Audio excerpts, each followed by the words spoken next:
The Andy Pollin Show. We got to go after this with everything we got, figuring they're going to come with everything they got. I'll start off by saying I'm bored, I'm broke, and I'm back. The Andy Pollin Show on ESPN 630 starts right now. And, of course, we open up with a hearty Happy New Year to you. Yes, it's a holiday, but it's a Monday, and we're going to operate pretty much like it's a Monday, except for later today when we carry the two playoff games. But I got 2 hours here. Tony's doing a show today. And once again, on a Monday, we're unpacking a non-competitive loss for the Washington Commanders. But everything that could go right for them in terms of the draft went right for them yesterday. And now they're sitting on the number 2 pick. Now, it's complicated as to how they essentially lock it up next Sunday by losing. It's tied into what the Patriots do against the Jets and what other teams do. So I'll try and sort all that out. But at the moment, they're sitting with the number 2 pick in the draft. That could change even if they lose, even if New England loses on Sunday. And if New England wins, then they would have the number 2 pick, assuming, of course, they take care of business as they have for the past 7 games. They have the longest losing streak in the NFL, 7 straight. So if they lose number 8, as they are expected to do, I think the line is 13.5 for Dallas coming in here Sunday, then it's all good as they head into the draft. Now, it's a 4:25 game. We didn't find out till last night when these games are going to be played. So a season that has been endless, right? I mean, 17 games, and it was over for sure by Thanksgiving, probably earlier than that. And now we're already at the first of the year, and we still have another week of this nonsense before a week from today they clean house. And when they go to 18 games, it's going to get even worse when you have a season like this. Hopefully, under new ownership, there aren't going to be too many more seasons like this.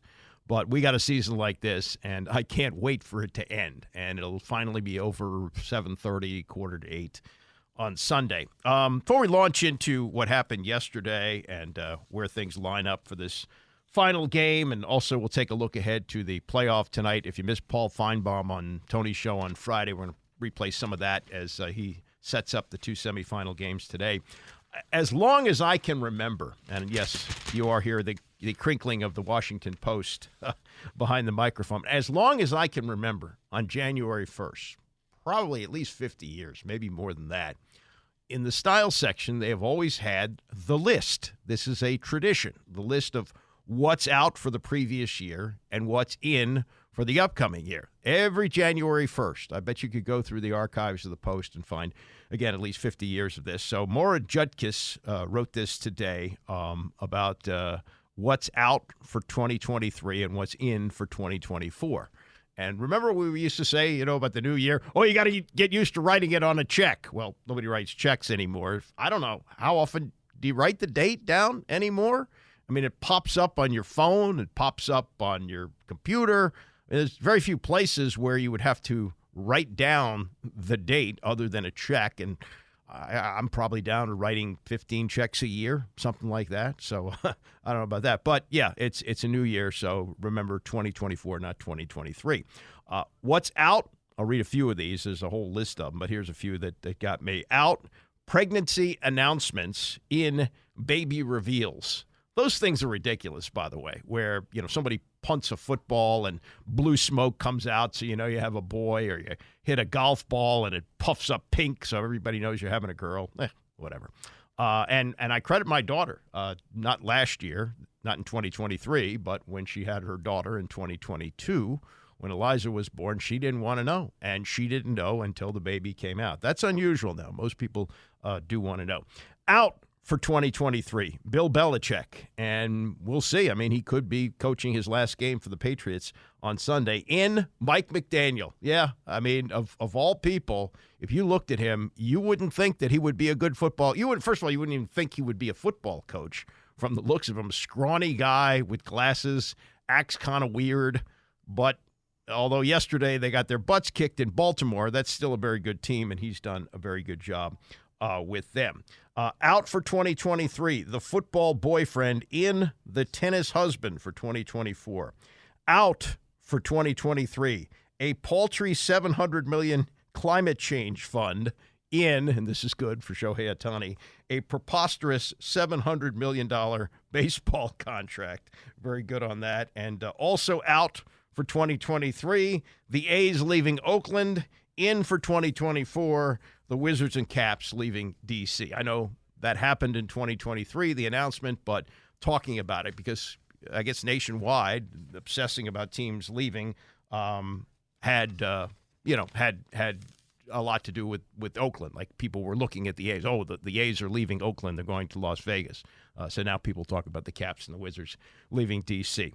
We found some owner now. I mean, remember, a year ago today, Dan Snyder still owned the Commanders. He was still there. And it wasn't until July that this purchase was completed. It wasn't until April that we found out for sure that the team was going to be sold, and it was going to be sold to the Josh Harris Group. So remember, at this time last year, as the calendar flipped over, there still seemed to be this possibility that Dan Snyder was going to be around, even though they had announced with Bank of America that they were selling all or part of the team and hopefully all of the team. We still had him. Well, the NFL may have an owner who's outpunked Snyder, and that's David Tepper. And the latest from Tepper, as he watched his team lose 26-0 to Jacksonville yesterday at home from his suite. There was video that's been posted. You can probably find it, YouTube, other places, where after an interception by Bryce Young, he appeared to throw a drink. I don't know if it was water, looked like water, maybe it was vodka, who knows. But he appeared to toss a drink in the direction of a fan from his suite, and it had the window open. I don't know if the liquid hit him, but, I mean, come on. The NFL has got to fine him for that. It came in a loss that ended a streak of 342 games without being shut out. It's hard to get shut out in the NFL. Like, the game is long enough where sooner or later you're going to kick a field goal. Even when Washington was completely overmatched by Buffalo early in the season, Ron Rivera added a field goal late just so he wouldn't get shut out. But with Carolina losing the game, they are assured of the worst record in the league. And unlike other places where the spoils of that are the number one pick, well, they've already traded that to the Chicago Bears. So the Bears are now on the clock, and Tepper and his organization are a complete mess. He's fired 3 coaches since 2019, including Frank Reich after a 1-10 start this year, and Matt Rule after a 1-4 start last year. So there's that. There's that to be thankful for, that we don't have anybody like that owning a team in Washington. What we have still is a football team with a season that will not end, playing uncompetitively. You know, that old saying about any given Sunday doesn't really apply to the Commanders because they played a hell of a first half yesterday. They really did. That was probably 2 of their best quarters of football the entire season. They were down only 13-10 at the half, and then Sam Howell went back to being Sam Howell. Like, he played well in the first half, but then threw 2 picks in the second half, and his quarterback rating was 60, which is way up from his last game where he's 1.7 before being benched against the Jets. But 17 of 28 for 169 yards, 1 touchdown, and 2 interceptions. Not good. Not good at all. And this was Rivera trying to put a little bit of lipstick on the pig. I thought Sam had some really good moments. It really, early on when things were balanced, it was one of those things that, the situation gave him an opportunity, and he performed. He really did. I thought he made some good decisions, threw some really good balls. And it's just, obviously there are a couple throws I promise he would wish he had back, but, he did a lot of good things. Yeah, especially that first interception, because at that point they were attempting to get it to within 1 score. Like, they were down 10 at that point, and he threw it at the 5-yard line. It was a nice drive that they put together. But he threw that pick, and then the second pick was a bad pick, and Howell went back to being Howell, which leads to the question, because I thought by halftime, the way Howell looked, that it would be a certainty that he would start against Dallas in the finale on Sunday. You've been following that Jacoby Brissett got the job. It was announced on Wednesday, and then apparently in practice on Thursday, he hurt his hamstring. Now, conspiracists might say, well, Jacoby Brissett looked at the 49ers, who are going to be really angry after getting their butts kicked on Monday night at home against the Ravens, and you had Chase Young coming back and wanting to get sacks. Chase Young basically a non-factor yesterday. I think he had 1 tackle. And a conspiracist might say, well, Jacoby Brissett said to himself, my contract's ending at the end of the year. I put some really good stuff on tape the last couple of weeks. And, I think I'll sit this out kind of like Taylor Heineke last year. I won't get hurt. I won't put any more stuff on tape that could be bad. And I'll get paid next year. I mean, he may still be playing for backup money, but top-of-the-line backups can make $10 to $12 million. He made $8 million this year. So it could be that. It could be that. But I don't know if he's like that. I'm just throwing it out there that that's a possibility. But after what we had in the second half, it seems now that Ron Rivera could be going back to Brissett if he's healthy. This is what he told the media yesterday, first on what he thinks of Sam Howell as he wraps up his second season in the NFL. It is, I think, unfair at times.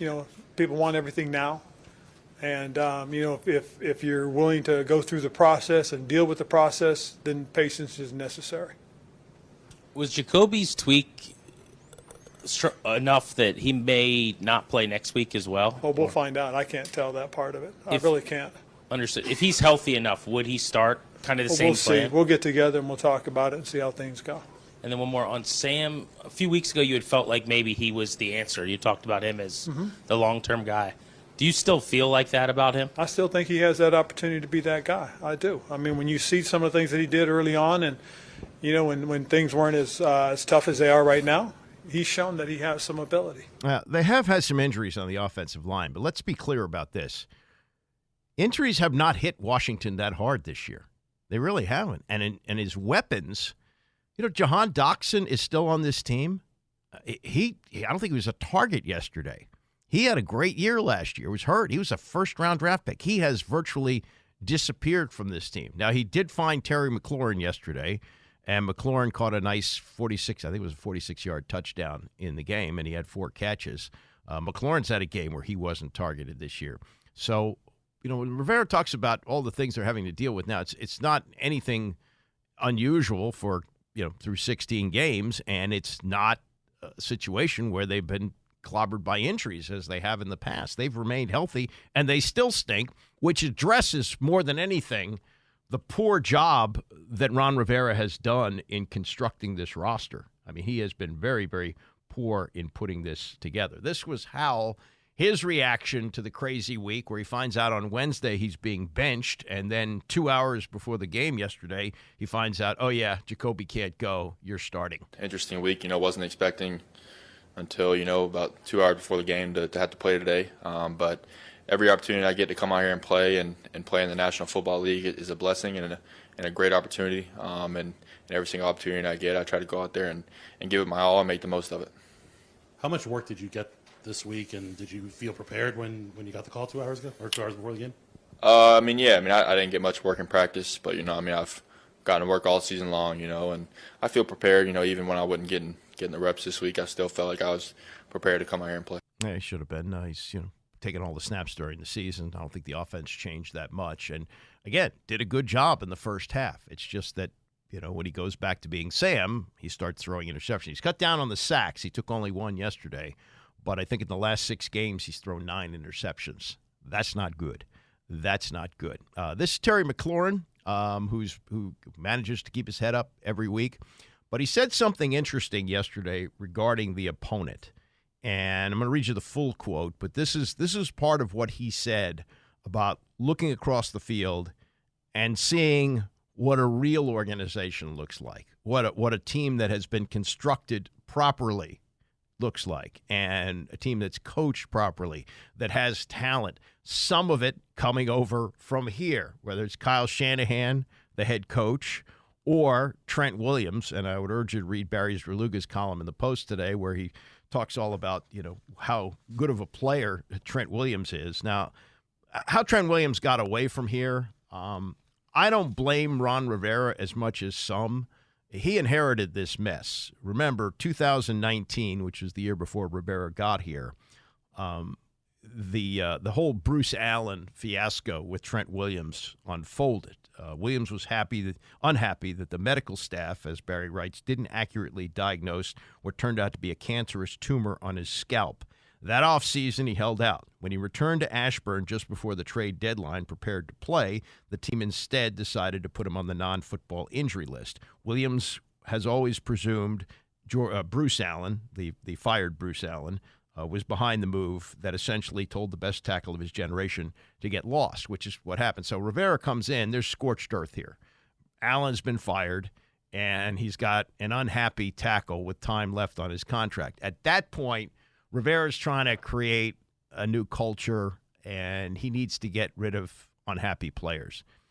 Winds up trading him for a couple of cheap draft picks. What did he get, like a fifth rounder for him? Third rounder, fifth rounder? Didn't get much. 1/3 and 1/5 for the best left tackle in football and a sure first ballot Hall of Famer. And Williams, like a lot of guys who have left here, they couch their remarks publicly about this team, but he said about playing for the 49ers, they spare no expense when it comes to making sure players are taken care of, making sure that players got every opportunity to be successful, whether that's taking care of the body maintenance off the field, whether that's making sure we've got 5-star chefs in the kitchen making us whatever we need. It starts from the top and goes all the way to the bottom. I think the continuity of our GM, head coach, and owner creates the environment for us to be successful. And let's pair that up with what Terry McLaurin said. Now, McLaurin is a real mensch. I mean, he's very careful about what he says. He hasn't said anything that's angered anybody in the years he's been here, and he's had plenty of opportunity to criticize the team.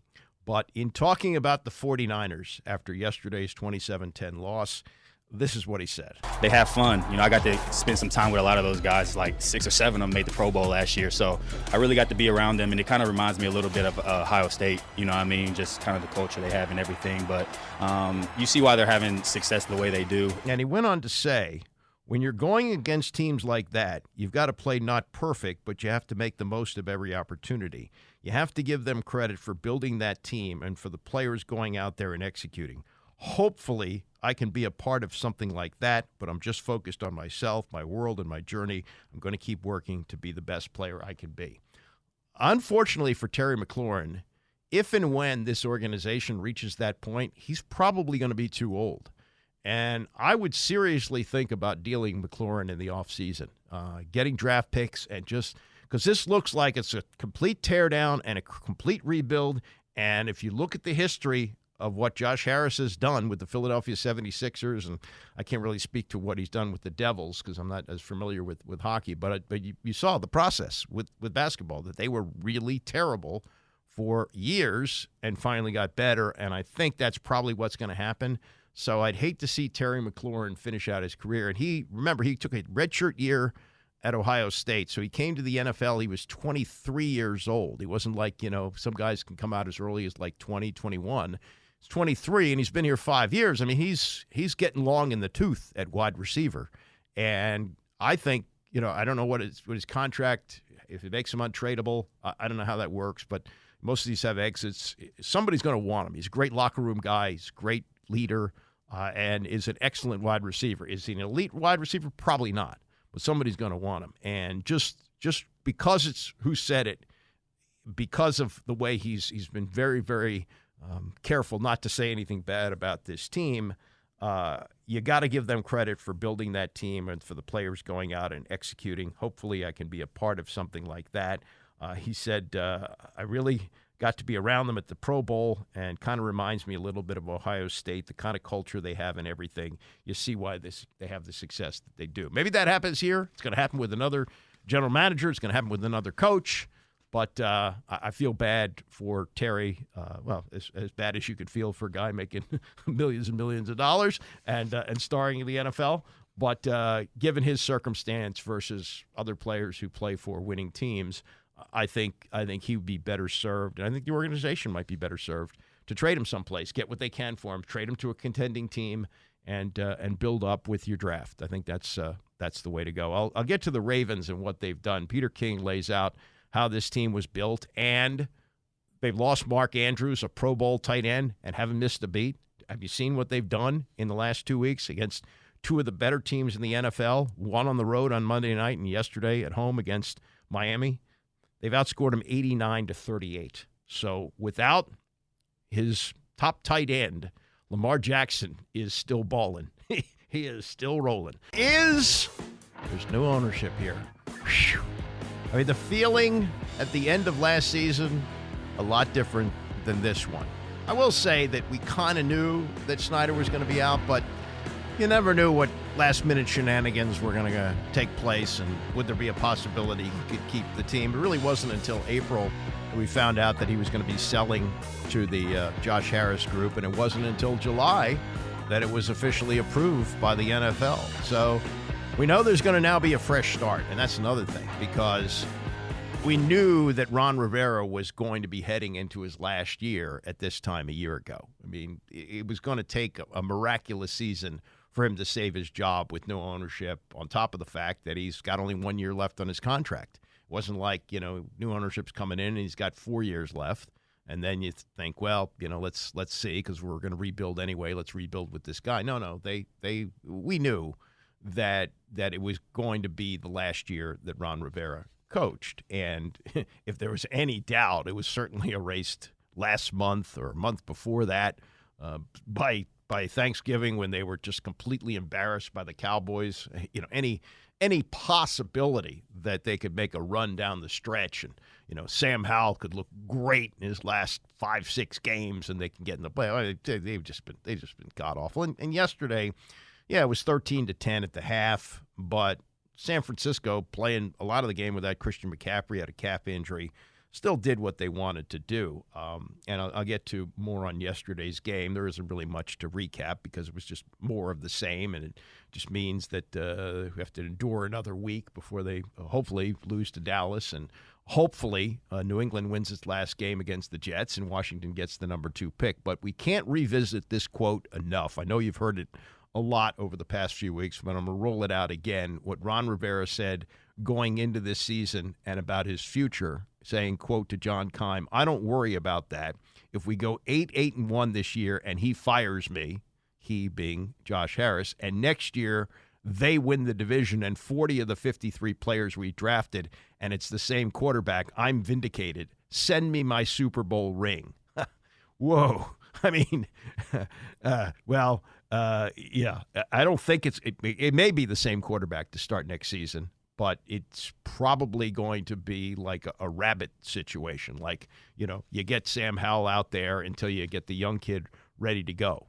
If you're picking number 2, you're probably picking a quarterback. And the irony of this, if it's Drake May, who replaced Sam Howell at North Carolina, how about that? And maybe it's going to work out the same way it did in college, although Howell was very good at North Carolina. If he'd have come out after his sophomore year, if he'd have been eligible to do that, he might have gone at the top of the draft. As it was, he went in the 5th round, and now we're seeing why he went in the 5th round. But that statement has such hubris now. I don't worry about it. We go 8-1, he fires me, and 40 of the 53 players redrafted. Well, your drafts have obviously stunk. Your talent level is terrible. And what we saw yesterday was the team play about as well as it can play in the first half and still be down by 3 at halftime, and then lose a game where they get shut out in the second half. Howell throws 2 picks, and the 49ers pretty much doing what they wanted to do. This was the Ron Rivera spin, though, yesterday on how his defense performed, and I don't think the final score tells the story, even though they lost by 17, how lopsided a game this was. But this is Rivera wanting you to believe this. But the guys were really gritty. I really did. I thought they gave themselves opportunities. This is one of the better running teams in the league, and trying to contain it and keep it inside, not let them stretch you. Because their backs have great vision, make good decisions on their cutbacks, and we were trying to keep it as compact as we could. We had some really good moments. We really did. They mixed some things up early on us. They broke a few tendencies, and they did a nice job, obviously, of doing that. And we had to try and make some adjustments to try and limit some of their runs. Well, they didn't limit them very well. 184 rushing yards for San Francisco. 184. And they ran the ball 39 times. 39 times. Brock Purdy threw the ball 28 times, completed 22 of them for 230 yards. but 39 runs to 28 passes. That ain't the NFL in 2023, which it was yesterday until the clock turned over at midnight. That's not the way the game is played, but they were able to do that. So I don't know what he's talking about containing the run. They certainly didn't do that yesterday. 49ers completely controlled the clock, 38 minutes to 22 for Washington. There was nothing about this game where you'd, I think, be encouraged other than you might say, well, Sam Howell wasn't bad in the first half. That's about the best thing you can say about that. The other thing I guess you could say about Howell is he found that he's got a really good receiver in Terry McLaurin, very highly paid wide receiver in Terry McLaurin, who a couple of weeks ago targeted him 3 times and didn't complete a pass to him yesterday. McLaurin didn't have a huge day, but he provided the day's only highlight when he caught a touchdown pass. He caught a touchdown pass. He also caught a long pass from Sam Howell. So on his day, McLaurin 4 catches for 61 yards. That's a good day. It's not a great day, but finally Howell realized, oh yeah, there's a number 17 out there and he's really good. Coming into the game, the 49ers, they don't play a ton of man coverage, but we kind of thought coming into this game they might play a little more man than they usually do.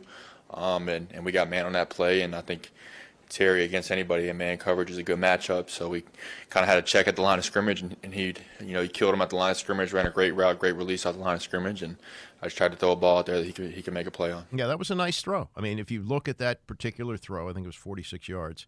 That one throw of the game was very nice.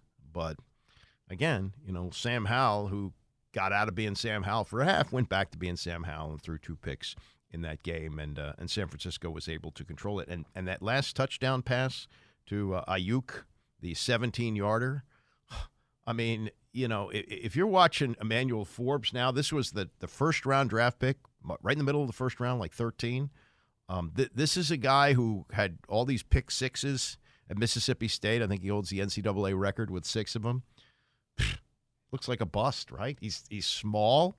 And he gets beat all the time. I mean, he quit on that play. That was one of those plays where Brock Purdy's running around trying to make a play, and Ayuk is running, side to side in the end zone.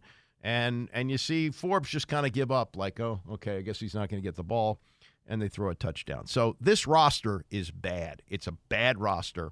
And if you look at who's salvageable here, they're getting to be older players. And, you got to think whoever comes in here is going to be looking at assets and what you can trade. And you got 2 very good locker room guys who can be very helpful to teams that are contending, Jonathan Allen and Terry McLaurin, the 2 longest-serving players. Get them out of here. Get them to teams where they have a chance to win, and you can collect draft capital. Now, trading to good teams may not be the best way to go because good teams aren't picking very high, but get a lot of picks. Get as many. Get a bunch of get them for multiple years, 2nd and 3rd rounders, because that's what it's going to take. That's the kind of thing they're after. Now, in the meantime, you want to draft a franchise quarterback. This thought of Rivera at the beginning of the season that it's the same quarterback and that will vindicate him. That ship has sailed. That's gone. You got to go get a quarterback, and picking number 2 and picking number 3 could be vastly different. And here's the scenario. It's very complicated. The way that they can get the number 2 pick, and they currently sit with the number 2 pick, but the tiebreaker for that is not head-to-head. They beat the Patriots. So, you would think, okay, if they beat the Patriots would automatically be behind them. No, it's based on strength of schedule, and they're right now just about even, just percentage points. And so what has to happen on Sunday is in the early game, it's a 1 o'clock game, the Patriots have to beat the Jets. And Washington in the late game has to lose to the Cowboys, which I don't think is going to be any problem. It's going to be a stadium full of blue and silver. And they are almost 2 touchdown underdogs for this, so they'll lose that game.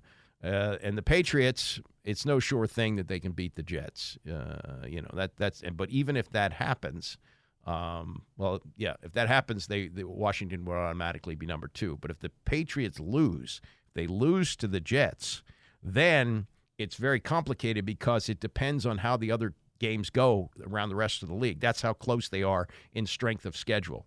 So there's a variety of things that have to happen for it to fall into place. But the only sure way that they get the number 2 pick is if Washington loses and New England wins. Those are the two things. New England beats the Jets. Washington loses to the Cowboys. Grand celebration, dancing in the street. They got the number 2 pick of the draft.